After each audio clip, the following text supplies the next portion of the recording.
Yo, welcome to Spectator Sporting. I'm Zach Roach, along with my co-host, the architect, Mr. Adi Wiley. We got our special guest back in the building. We talked about the Eastern Conference. Now we're going to talk about the Western Conference. What up to Chevro Racks? What's happening? Make sure you go on YouTube and hit that subscribe button on Spectator Sporting. The East shows up. You can go and look at all our picks, what we did for the East, and you can compare what we did to the West. Go ahead and leave a comment. We will respond. Let's get right into it. We talking about the Western Conference.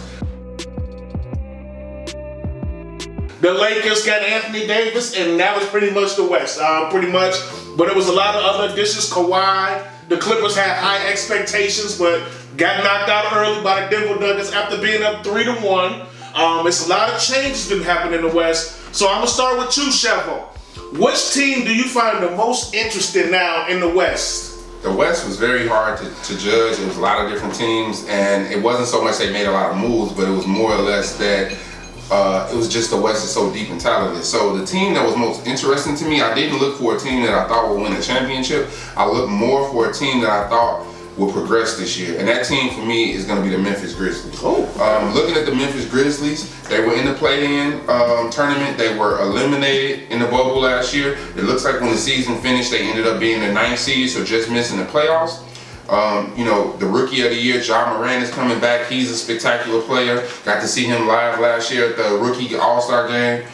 They have Jaren Jackson. They're going to have a full season of Justice Winslow. They also have Valanciunas. And I didn't see them make a lot of acquisitions, but I want to see how it is that he develops his game. And I feel like with a full season, also with attrition from other teams in the West, I think that they could be propelled at least into the playoffs this year to continue that growth going forward. Yes, I definitely. Memphis is definitely strong. They have some really good young players. Of course, Ja Morant. Also, Jackson. Jaren Jackson. Jaren Jackson is another good player.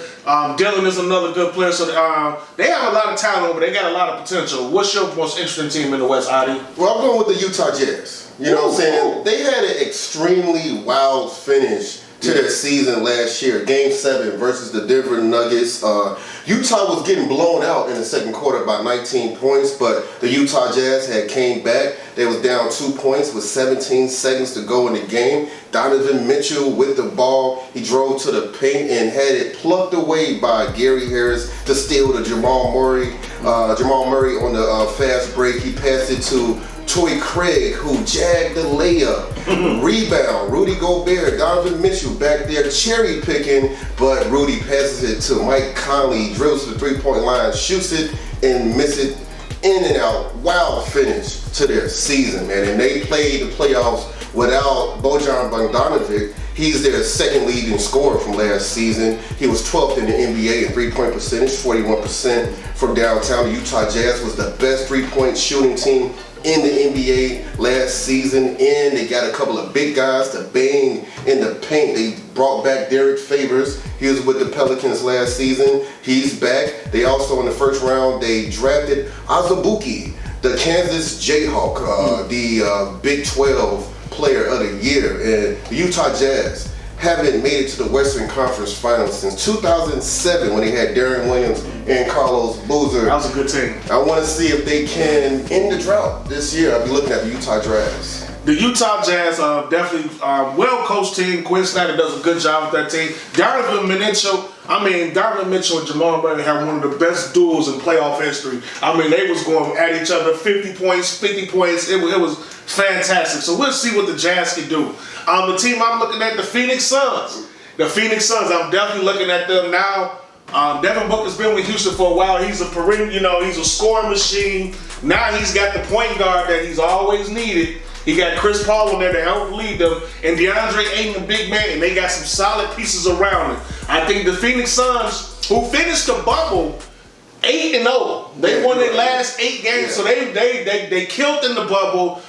They was ready, they was hot. Now we're gonna see if they can carry it over to this season. Chris Paul should give them the leadership they need. Booker is a primetime player. Well, he needs this time to show that you're primetime. You had excuses not making the playoffs. Now, if you're going to be primetime and you want to be that, it's time to put the Phoenix Suns in the playoffs. So, Phoenix Suns is going to be a very exciting team. This team could, Booker and DeAndre Ayton, with the help of Chris Paul, can both be all-stars this year. So, we'll see how that goes.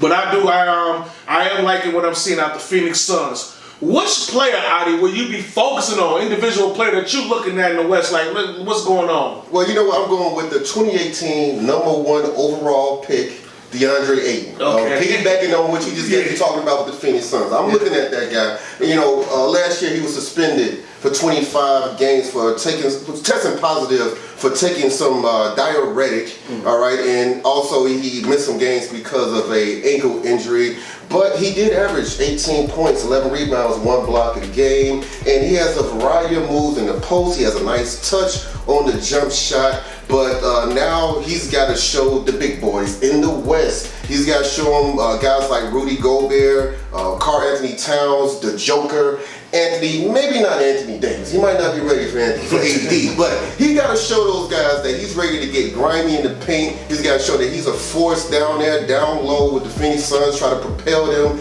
into the playoffs. And then you got CP3, you talked about him. He had a lot of success with big men in his career. He played with David West in New Orleans, got him to the All-Star game and everything. Also, Blake Griffin with the Clippers. And so Chris Paul did say he's going to use Ayton more in the pick and roll, and he's going to call more plays for him. ISO ball. I can't wait to see what Ayton does this year. Yeah, I'm interested in that too. Shavo, same question to you. What player are you looking at in the West? Like, what are you going to do this year? The player that I'm focusing on in the West, that I think I want to see what type of leaps that they make this year. And more or less, individual numbers are great, but I want to see what they're able to do with their team, is Luka Doncic. He was a second-year player last year, averaging 28 points, 8 assists, 9 rebounds, almost a triple-double. His team was a 7th seed in Dallas last year. I think with the attrition of OKC and Houston, this presents an opportunity for Dallas to move up in the playoff seeds to maybe be a higher seed. Looking at their roster, they have Porzingis, Tim Hardaway Jr., Trey Burke, Josh Richardson. With defense, they have Willie Cauley-Stein, Boban. I think they probably need to make a couple more moves to get some more, maybe some other wing players and things like that. But I think this presents an opportunity for him to launch his team up higher. And I did see a poll where they were saying some players and fans were actually predicting that Luka would be the best player in the game. And this is going to be the first time probably since Larry Bird somebody like that has been regarded that high. So we want to see what happens, especially if people think that Luka's going to take over for someone like LeBron as far as being the best player in the game. Yeah, Luka, I'm definitely looking at Luka. I had it between two people, and one was on the team, but it wasn't Luka. I was looking more at Porzingis because he's the key to the Mavericks. If he is really that bona fide second star, Dallas has a chance. I'm not going to front. If he's that guy and he can stay healthy, he hasn't been able to stay healthy. Remember, he got hurt in the Clippers series. You can argue that Dallas was going to put the Clippers out if Kristaps Porzingis was playing. So I think you own something, but it's Porzingis. If Porzingis steps his game up, then they have a shot. And I just spoke up earlier, Devin Booker, once again. Booker, I feel like he's a superstar talent, and I feel like this is the year where he elevates himself into one of the best players in the game. I feel like he can lead the league in scoring this year. Wow. I feel, with Chris Paul, I feel like he could be the top scorer in the NBA. I don't know if he's going to do that because James Harden puts up like 34, 35 a game. But if Harden goes somewhere else where he's with another star, his points may go down a little bit. So I can see him being a 30-point scorer game, and I want to see if he can lead his team to the playoffs as the best player now that you got Chris Paul. Even though Chris Paul is a veteran and he'll be the leader, Booker should be the best player on that team. So I'm interested to see how that goes. Chevo, let me ask. Okay, what team, it was a lot of moves made since the bubble coming to the season, but what team in the West did you see like, man, they didn't do enough? They really didn't do enough. I think the team in the West that I feel like did not do enough is the Los Angeles Clippers. I mean, last year they were considered to be a loaded team. You looked at them, they brought in Kawhi, they had Lou Williams, they had the 6th man of the year, and by looking at them, everybody kind of predicted them as a favorite. They thought that it would possibly be them and the Lakers, and then they had a disappointing season. Looking at them this season, it was a lot of attrition. They lost their coach, they lost the 6th man of the year, they lost Mo Harkless, they lost Reggie Jackson, and the additions that I saw, the big ones were Nicholas Batum and Ibaka. And those are good additions, but I don't know that it's enough to get them back to where they were. to whereas last year they were predicted to be an Eastern Conference Finals team, to being eliminated early, to now I don't think they made enough moves to get them back into the Eastern Conference Finals. So that's the team that I think. The Clippers, okay. Well, you know what, the Clippers, I'll tell you this though. You know what, I do like what they did. You know what I'm saying? I kind of disagree because I like them replacing Montrezl Harrell with Serge Ibaka. Yeah. I think that's an upgrade right there. Serge Ibaka, because the Joker was just banging Montrezl Harrell in the second round last year. They got bigger this year. They got bigger. They needed some size. They definitely needed size. And then Luke Kennard from the Pistons, they signed him. He's a sharpshooter. They needed more shooters out there. And them picking up Luke Kennard from Detroit, he was hurt last year. He has a knee tendonitis, but they say he's totally healthy now, and he can get him an outside shot out there, hitting them threes. They also signed Nicholas Batum too, right? Yeah. I definitely agree that Ibaka's an upgrade, especially defensively, but I just think if they didn't have enough last year, I just don't know if it'll be enough this year. But Rocha, you mentioned Batum. You think he's going to bring something in? I mean, is it going to be the old Nicholas Batum that's in Portland? No. But can he come off the bench and provide like some three-point shooting and maybe some defense for like 15, 20 minutes a game? I think he can't help in that aspect. But if you expecting Batum, you know, once again, that's another player Michael Jordan severely overpaid for. Well, yeah. I'm just gonna put this out there. They probably should keep bringing in Derrick Rose. They should try to make a deal for D Rose. I think that'd be a nice. I mean, but they still, they still got Lou Will, Patrick Beverly. So they kept Reggie Jackson. They kept Reggie. I didn't see him on the roster. Okay, maybe they did, or maybe they didn't have to verify that. I'll verify that. But I thought they kept Reggie Jackson. I get where you're coming from, though, Chef. I definitely do get where you're coming from. So, Adi, same question to you. What team do you like, man? I don't know if they did enough. I'm going with the Dallas Mavericks, man. Ooh. The Dallas Mavericks. They did make Clippers fans a little nervous last year in Game 4 in the first round of the playoffs as Luka Doncic had 43 points, 17 rebounds, 13 assists, and hit the game-winning three-point shot in overtime to tie the series at 2. But unfortunately, for the next 2 games, they had to play without their second best player, Porzingis. He had a meniscus tear in his knee. And in the playoffs, he was averaging 23 points, 8 rebounds a game. He's not going to return to the team until sometime in January. And so the thing is, I thought this offseason, I was expecting Mark Cuban to be more aggressive. Maybe trade Tim Hardaway Jr.'s $18 million a year contract for DeMar DeRozan's $27 million a year contract. Both of those guys only have 1 year left on their deal, and the Spurs should be rebuilding. I don't think they're going to make the playoffs. They should seriously be thinking about a rebuild over there in San Antonio. And DeRozan, he's still putting up good numbers. He averaged 22 points last season, and he was number 1 in the NBA amongst shooting guards in field goal percentage, shooting 53%. And then you also have Andre Drummond. He only has 1 year left on his $28 million a year contract. They could have got him to bang in the paint, bang with all those big guys in the West, or they could have signed the very underrated Danilo Gallinari. He signed with the Atlanta Hawks. They didn't do any of that. So apparently, the Dallas Mavericks are waiting until next offseason, to the next season, to build a title contender because you got guys like Giannis Antetokounmpo, you got Kawhi Leonard, Rudy Gobert, and some other stars that should be hitting free agency. That's if they don't sign extensions with their teams. And so everybody's asking Giannis every day, are you going to sign that extension? Are you going to sign that extension? And so the Mavericks, I think they kind of taking a risk trying to wait on them guys to be free agents next year. So, maybe the Dallas Mavericks, I think Chevo was talking about this, maybe they'll try to make a move before the trade deadline and try to get guys like Zach LaVine or Victor Oladipo or Bradley Beal to come in there. But as of right now, I'm disappointed. I think they should just go for it, man. Don't be waiting, man. Go for it right now. Yeah, that's another compelling argument. The Dallas might, and then they lost. They also lost Seth Curry, which was a big loss. They did get Jeremy Richardson though from Josh Richardson. Excuse me, I'm sorry, Josh Richardson from Philly. So I mean that was a good. He's a defender. So they are, and they low key Trey. Watch out for Trey Burke. I like him coming off their bench. That's somebody that can put buttons. He actually played pretty good in the playoffs. So we'll see. But the Mavericks, I get where you're coming from. You also made a good point, Chevo. I'm looking at Portland. I'm looking at the Portland Trailblazers. Listen, look, I know they re-signed Melo. I mean, because it was 2 teams. I was looking at them and Utah. Because I feel like Utah still need another wing or athlete to play with Donovan Mitchell. Like when you playing against, like if they play against the Lakers or the Clippers, it'll be a rough matchup for them because I don't know if Utah's athletic enough. So they can't key in on Mitchell. Yeah, exactly. So, but I think Portland, I know they got Dame and I know they got C.J. McCollum, but Melo is getting older. They really need to solidify that small forward position. And if it's going to be Melo, that's going to be a starting 3 for the whole season next year, I don't know if that's good enough for them. We saw what happened when they got in the playoffs against the Lakers. When the team really keyed in on them, they couldn't. Once they keyed in on Dame Dollar and double the trap, nobody else was really able to get going. So I feel like they didn't do enough. I thought Kevin Love would have been a perfect fit. I'm surprised they didn't go make a trade for Kevin Love.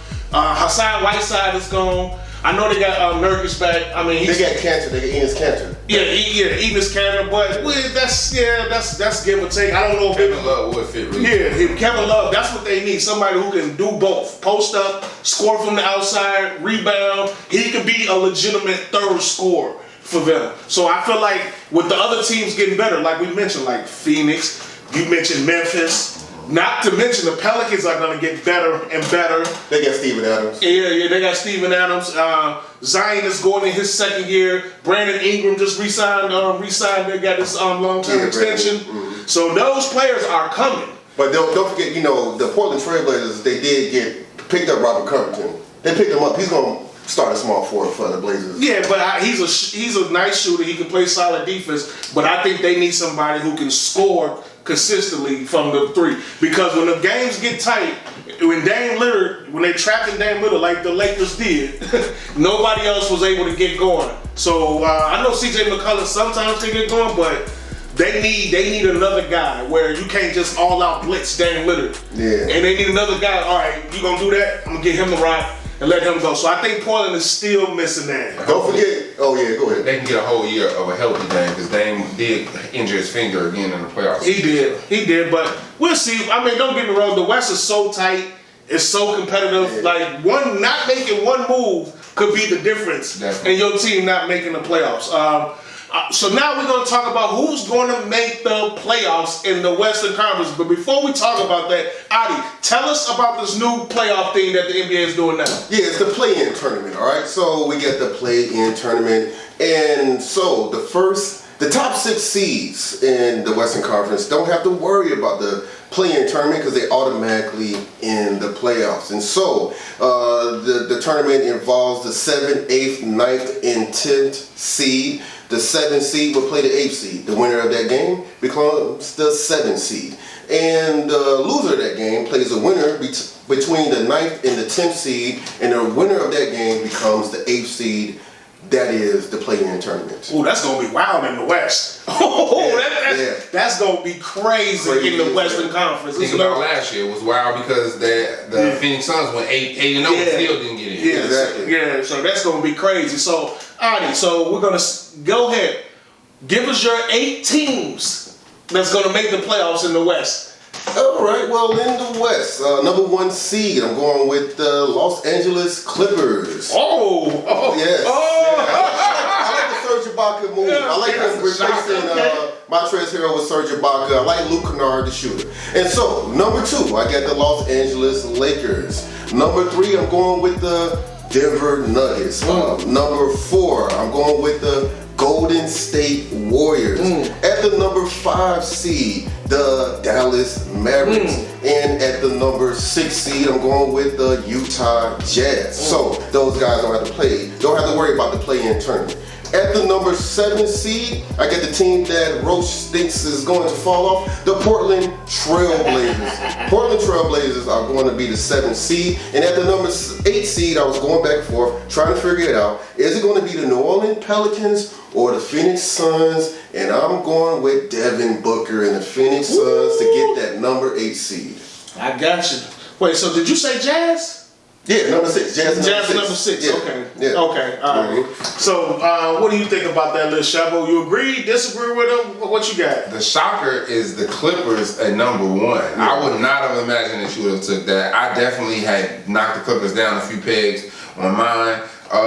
So with number 1, I also have the Lakers. I didn't think they would do it last year, but they actually did. So I'm gonna put some respect on their name and put them at the 1 seed now.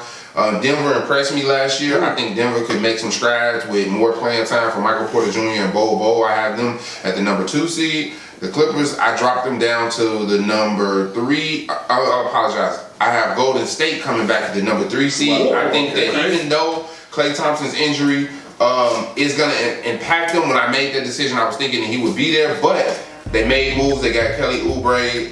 They made a Wiseman in the draft. I think they could possibly be a number 3 seed coming back with a healthy Steph. Clippers fall to 4. At 5, I got Utah. At 6, I got Dallas. At 7, I got Portland. At number 8, I got Memphis. I told you I think I see big things from Ja Morant this year. And then I picked my 2 teams, which I think will be affected by the play-in, which will be Phoenix, because their moves, I like them. I just wasn't sure if Chris Paul can stay healthy all season and if they had enough off the bench. And then New Orleans, I forgot about Steven Adams, and you guys mentioned him, so I think he's a good addition to New Orleans, even though they did lose Drew Holiday, which I think would affect them. So I got New Orleans and Phoenix as the 2 teams that are going to be in the play-in. Wow, that's pretty good. Suns out the playoffs. Wow. Yeah, that's. But with the play-in, they might be in. Yeah, but yeah, you got them out. Yeah. And listen, I pretty much almost got the same teams as you got. I mean, I got the Lakers number 1. I got the Clippers number 2 though. I think I think Kawhi is gonna come back with a vengeance this year. I really think he hit a noise. He ain't saying nothing. He's working out right now. He's gonna be ready to go. Paul George is saying he's gonna be ready to go, but we'll see. Number 3. Pandemic Paul. Yeah. Number 3 is I got the Nuggets. Number 4, I got the Warriors. I got the Warriors at number 4. Number 5, I got the Mavericks. Number 6, I got the Jazz. Number 7, I got the Suns. And number 8, I got Portland Trailblazers. So I still got Portland. You got Portland in there. Because Dame Dollar is one of the best point guards in the NBA. There's no question. Then I think we don't know what's going to happen with the Rockets. So it's hard to tell what's going on with the Rockets. So I think Memphis, the Pelicans, will be the 2 teams that'll be in there fighting for as far as like that tournament you was talking about. Yeah. You know, and you got the Suns and you know, the Trailblazers in there. Yeah, the Rockets. The thing about the Houston Rockets, even if Harden do come back, you got my man DeMarcus Cousins. He had so many injuries over the years. We don't know. He had the Achilles, he then tore his quad, and then he tore his ACL. Then John Wall's coming off a Achilles injury. So it's just too much going on. Harden's doing all this. I want to leave Houston stuff. I think it'll take a lot for them to mesh and make the playoffs in 1 season. If they do all stay and they do all come back and play well, maybe look towards next season to make the playoffs. With James Harden, in the regular season, James Harden can explode. He's shown in the regular season that he's a monster. So it wouldn't be surprising he can have monster games to get him in the playoffs if he's gonna play. Oh yeah. If he's playing, if he says, okay, I'm gonna play with Houston, some of this list might change. And do I think they'd be an IC? No, but I think they could get in as at least an AC with James Harden on your team. Oh yeah. I actually had Houston in there until I saw him, you know, doing this little trade demand stuff. I was gonna have Houston in there, and I was gonna have Phoenix out. And so, but you know, I can't. If Harden's playing there and they relatively healthy, they made the playoffs. But right now, I got them out. You know, the Phoenix Suns, they do have a lot of work for themselves. You know, I think that the extra playoff berth will be there for them. I do like they have a legit big 3 with Booker, CP3, and DeAndre Ayton, and they just got. The thing is, Dario Saric, the stretch 4, I like him. I like his backup, the underrated rookie prospect, Jalen Smith from Maryland, the number 10 overall pick. Don't forget they got Jay Crowder too from Miami Heat. He's a Phoenix Sun over there, so he loves hot weather. He loves the good weather. And Monty Williams was a very good coach. You know, him and Chris Paul go back to the days when Paul was in New Orleans, and New Orleans had that good team. So I really like I'm really liking Phoenix Suns. So the West is hard. This could go any way now. The Pelicans is another team. Pelicans. Yeah, they're another team. Yeah. If Zion makes the leap and he gets better from year 1 to year 2, that could be a whole different conversation. And the same team you brought up, Memphis, if Ja Morant really makes that leap, I mean, they're that good when, listen, you go, the West is very tough to call.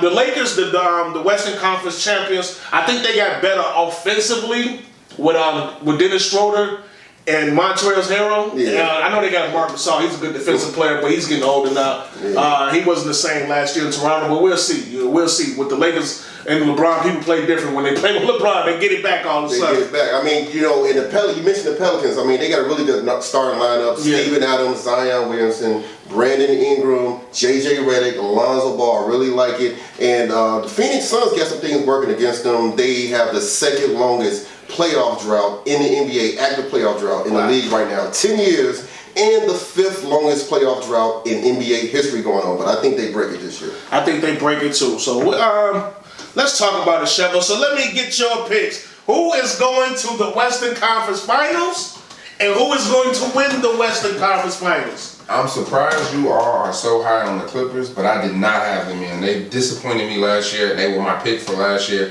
and they got eliminated early. This year, I talked about earlier about, I think Denver has some players on that bench, and Michael Porter Jr. and Bol that has the potential to make some strides and get more playing time this year. I got Denver and the Lakers in the the Western Conference Finals. I think it's a rematch, and I actually am picking Denver. I think Denver gets that revenge this year. I think that the Lakers. I like it.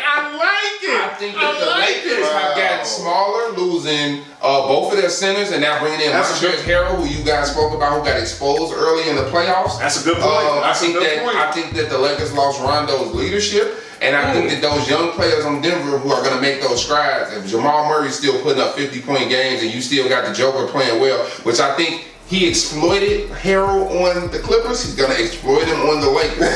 So I got Denver getting their revenge. Michael Porter Jr. is key. And he spoke up and asked as a rookie in the playoffs for more playing time. So I expect to see huge strides from him this year. They get Will Barton back too, and they re-signed Paul Millsap. So I like it. That's huge. I like it. What he's saying, it makes sense. That's the only thing I don't like about what the Lakers did in the offseason. They got smaller. That was one of their biggest advantages. They were bigger than everybody, and they're not as big as they was. So who's going to the Western Conference Final, Adi? Well, who's going to win? I've got the Los Angeles Lakers, and I got them going against the Golden State Warriors. Woo, Steph! I got the Golden State Warriors going back. And so, you know what? I'm not going to sit here and act like the two-time MVP, Steph Curry, and Draymond Green, who in the last 5 seasons averaged 7 assists a game. In his career, he made the all-defensive team 5 times in his career. I'm not going to sit here and act like those guys are not influential enough to elevate the games of guys like Andrew Wiggins. Last year, he only played 1 game with Steph Curry. He had 21 points, 10 rebounds in that game against the Toronto Raptors. Also, Kelly Oubre, he was in the shadows of DeAndre Ayton and especially Devin Booker last year. But he had a nice season. 18 points a game, 6 rebounds, and he had a career high, 3-point percentage, 35% from downtown. You got Eric Pascal. He was the all-rookie first-teamer last season. And is it crazy to believe that the number 2 overall pick, James Wiseman, can get Rookie of the Year? I mean, this guy could be out there bouncing around, getting oops, tip dunks, blocking shots, hitting the jumper, looking good. He's going to be an all-rookie first-teamer. And so this team, they don't have Klay Thompson, but they're very long and very athletic. They'll be extremely hard to score on, and I get them losing to the Lakers. I thought you was going to pick them away. In the Western Conference Finals, I get them losing to the Lakers. I get the Lakers going back to the NBA Finals. Yeah, y'all both make some great cases. I'm not going to front. I'm going with the matchup that should have been this year. LA versus LA. I think this year we get to see Clippers versus the Lakers because of the moves that was made.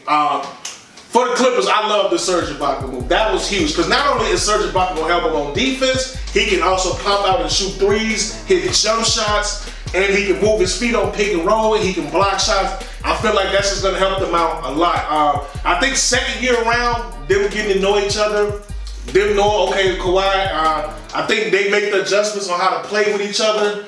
And these players, I mean, we've seen social media, we've seen everything that's going on around. If they ain't fired up to get back at it, I don't know what else can fire them up. Like, if they don't want to get back on that court and show everybody who is who and what is what, then they're not legit. If they're not really the players that we think they are. So, So Paul George got to earn that playoff P name. He just signed the max extension. He got paid. So Paul George is definitely a big time. Like if you guys are really these guys, and you see you go, everybody's talking about you, including us. You see all these people going in, making fun of you, cracking jokes, how you lost your 3-1 lead. If that don't fire you up, nothing will. So I got the Clippers. I think Kawhi Leonard is going to show up this year. He's going to play big time. Paul George, I think, is going to be better this year. He's got to be better. Like, I know he's feeling it. But I think the role players, I think that Serge Ibaka, I think Luke Kennard, who can come off the bench and score and kind of play a little point guard sometimes, I think that's going to help them out a lot. So hopefully we'll see the Clippers and the Lakers. And I feel like it's going to be an epic series. I think if they would have played this year, the Lakers would have kind of beat them bad because of their height. But now that they have came down the size against the Clippers, I'm still picking that Los Angeles Lakers. I cannot pick against not only LeBron James, but Anthony Davis. He's the guy. As good as Serge Ibaka is, it's just no answer for Anthony Davis in the NBA right now. It's just no answer. And once he gets, not only just offensively, defensively. I mean, this guy was sticking Jimmy Butler in the finals. That's what they put on Jimmy Butler to slow down Jimmy Butler was Anthony Davis. You can't pick and roll against the Lakers because he is so quick and he's so agile. He can stay in front of guards. It's just hard to do it. LeBron is he's already the best of this generation. His IQ, even though he's going on 36, his IQ is off the charts. For some reason, Montrezl Harrell is probably going to play a lot better with the Lakers than he did with the Clippers. Well, they got Marc Gasol. If he don't play well, did they put in Marc Gasol? Yeah, Marc Gasol, but I'm a little worried about Gasol. Gasol's a little older. He looked like he slowed down a lot after the Raptors won that championship. But he can also shoot threes as well. He can help them on offense as well and defense. So I got the Lakers going in. I got the Lakers again, so I think you picked the Nuggets and we both picked the Lakers, right? To come out the West. Yeah. So Sheva, I'll start with you. Who did you pick to come out the East last week? I picked Boston to come out the East, so I think that would be a Boston-Denver finals. So who wins that? Who wins a Boston-Denver finals? I might have to say Denver because Denver, I think the Joker will be the turning point. I think he will be the biggest player in that series, and I think he's versatile enough where he can shoot threes, and I think he might be the key that could lead to Denver actually winning that series. And I think, won't that be Denver's first NBA championship? I know they might have NBA championship. That would be their first. They never been to the NBA finals. Yeah, they never been to the NBA finals. No, they never been to the NBA, but not NBA. So I'm making a bold prediction. So if they make it to the NBA finals, I said it first. Okay. So he got Denver as our NBA. I like that. I'm not gonna lie. I like it a lot. That is a wild. I love it because in theory he's right. They do have a shot. They are that good. I mean, this team, they've been together for a while now. And the Joker is. You got Anthony Davis. Where do you put Joker at? Where does he rank amongst big man? I mean, he's got to be top 3 right now. So and Jamal Murray. I mean, that's. Hey, I like it. I like it. Who'd you pick out the East? Well, I'll tell you. You know what? Take $100 and put it on Denver and Vegas. You're probably gonna win a lot of money if they win it. Okay. Hey, I like it. I really like that pick. But in the East, I got the Milwaukee Bucks. That's right. You got the Bucks and the Lakers. Who's gonna win? Well, you know what? Milwaukee Bucks do match up well with the Lakers. The defensive player of the year. Antetokounmpo will have to guard Anthony Davis. He'll have to guard him, and we know LeBron James will really make posters out of Torrey Craig that starts off. Take a charge, Torrey Craig. Take a charge. I don't know what you can do. But the Milwaukee Bucks big 3 could take advantage of the Lakers in the series. You got LeBron James would guard Chris Middleton, but Drew Holiday should go crazy if they did. Link up in a matchup in the series, and then the role players. The Milwaukee Bucks cannot let the role players for the Los Angeles Lakers. You got Dennis Schroeder, you got Caldwell Pope, Kyle Kuzma. Can't let them get off, and the Bucks role players got to step up. Brook Lopez, Bobby Portis, DJ Augustine, guys like that. And so, but they're going to lose to the Lakers in the NBA Finals, right? So LeBron James, arguably the best player in the league. I think he's the best player in the NBA. Anthony Davis, the best big man in the league. And so what's going on? The Lakers winning the NBA championship. And so the last 4 teams to win the NBA championship won because an MVP player left their team via free agency or demanded a trade to go to their next team. And that's how these teams have won. You got, LeBron left the Heat to go to Cleveland. Yep. KD left OKC to go to the Warriors. You had Kawhi Leonard left the Spurs to go to Toronto. Anthony Davis left the Pelicans to join the Los Angeles Lakers. Why am I bringing that up? That's why James Harden is doing what he's doing right now, doing these trade demands. Another MVP trying to leave his team to get a ring. And so I can't really blame him. Everybody else is doing it. And so Giannis Antetokounmpo. Maybe that's why he hasn't signed the extension yet. Maybe I don't know if he's gonna sign it or not. But he's another MVP that may leave his team to go. So we live in an era where MVPs leave their team in order to win a ring. The whole Reggie Miller staying with the Pacers and Carmelo and Stockton staying with their team and stuff like that. Dominique Wilkins staying with the Hawks, Atlanta. You know what I'm saying? All that stuff. And Patrick Ewing with the Knicks, sticking it out with the Knicks. All that stuff is just that's ancient. That's stuff we grew up with. And we're in another era now. You made a point though. Do you think James Harden is clutch enough in the playoffs that he can go to another team and be that difference maker? I think the caliber of player he is may not be on the Kawhi LeBron level to be able to do that, or KD level to be able to do that. Wow. Do you look at James Harden as that type of player? Because so far, I don't look at him as that type of player. Well, James Harden's biggest fault, he lost to the only team he could not beat was the Golden State Warriors, and then he lost to the Lakers this year. Now, to be fair, James Harden, he's had a couple good teammates. I know CP3 was a really good one. Russell Westbrook was good, but he's never played with before, since he went to Houston. I know he was with Durant in OKC. Yeah, when he was really young. Yeah, when he was young. But I'm talking about since he's been in Houston, he hasn't had that second guy where it was just like a super dominant wing or somebody to play with him. So hardest teams is like if he don't kill, they're not gonna win. So I just think that's that's a fair point because he has come up small a couple times against Golden State. He was at a huge disadvantage with Durant, Steph Curry, Klay Thompson. I mean, a huge disadvantage. That was a hell of an accomplishment, I thought, for him. I mean, nobody could take Golden State. They're the only team that had Golden State on the brink of elimination when they was, with Durant. With Durant. Now I know they lost the finals against Toronto, but that was a bunch of injuries and stuff. So and they lost to Cleveland too. But that's before they had Durant. So I think James.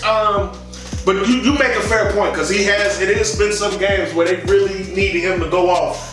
And he did. Yeah. No matter the opponent, that's what a superstar's supposed to do. So I get your point. I'm just saying that we in an era where MVP is gonna lead a team to win the ring. Yeah, that's true. And it's happening a lot. It's crazy. That never happened. Can you imagine if Jordan was like, "Hey, go get Olajuwon." If Jordan was like, "I'm not playing unless y'all go get Olajuwon on trade," like that'd be crazy. I don't think there'll never be another player like that again. Yeah. So we'll see. My finals is the Lakers versus the Brooklyn Nets. I think we get to see KD versus LeBron James. KD, Kyrie Irving. It's gonna be all reunion. It's gonna be a whole new reunion. It's gonna be a whole new reunion. Kyrie Irving playing against the guy that he said wasn't clutch. Remember he said Kevin Durant is the only clutch player that he's ever played. So now you got to deal with that. Where you're not gonna be guarding him. Kevin Durant is gonna have to deal with that. But I like the Nets have a strong roster. They match up with them. They got DeAndre Jordan and Allen at the front court to match up with their size. I like LeVert coming off the bench. So who you picking? So that being said, I am picking the Los Angeles Lakers to win too. I thought you was gonna do it. You ain't listen. But the reason why I'm picking it because of Anthony Davis. That's just as simple as that because Anthony Davis is just a handful. He just does it all defensively, offensively. And I know LeBron, but see, LeBron, if Durant is 100%, number one, if Durant is Durant, him and LeBron is going to be pretty much a wash. They pretty much it's pretty much going to be a wash between those two. But if the Brooklyn Nets they do present a lot of problems for the Lakers. Kyrie Irving, now this is when Kyrie Irving can really be Kyrie Irving. Go score as much as you want to. Do your thing. But I just think at the end of the day, the Lakers, they got a strong roster. And I think it'll be a great series. I actually think it'll be in Game 7 that the Lakers will beat the Nets, but I got the Lakers. Anthony Davis just presents so many problems. Not only just offensively, defensively too. It's just a matchup nightmare. I admire the bold prediction of the Nets because you are sold on the Nets the way that I'm sold on Memphis, and I want to see because I am not sold on the Nets because of Kyrie. So we'll see. It's a bold prediction. I got them losing. I guess it ain't that bold as I'm picking the Lakers. I mean, they're the favorite. At the end of the day, they got LeBron. They got the King. And the King has been dominating the NBA since 2003 now. It's incredible. I mean, just an incredible run that he's on. Going into his 18th year? Is this 18? He's been in the league since 2003. Man, so, I mean, I just, listen, and with him and Anthony Davis, that's going to be tough to beat, but we shall see. I like your Nuggets pick, though. That Nuggets pick, that's a team that could actually happen. I'll take Adi's advice and go down to Vegas and put some money on $100. Let's go to Vegas with that. And we'll see about the Bucks. I want to see the Bucks. This is a big year for them. If they get to the finals, I'm pretty sure Giannis will sign back with the Bucks. There's no question he's going to take that max deal. You've been watching Spectator Sporting. I'm Zachary Roach, along with my co-host, Mr. Adiwali Apata. And thanks to our special guest, once again, Mr. Chevo Rax. In the meantime, in between time, make sure you go subscribe to that YouTube page, subscribe to the Spectator Sporting, leave comments. This show will be up there very soon. Until then, we out. Peace.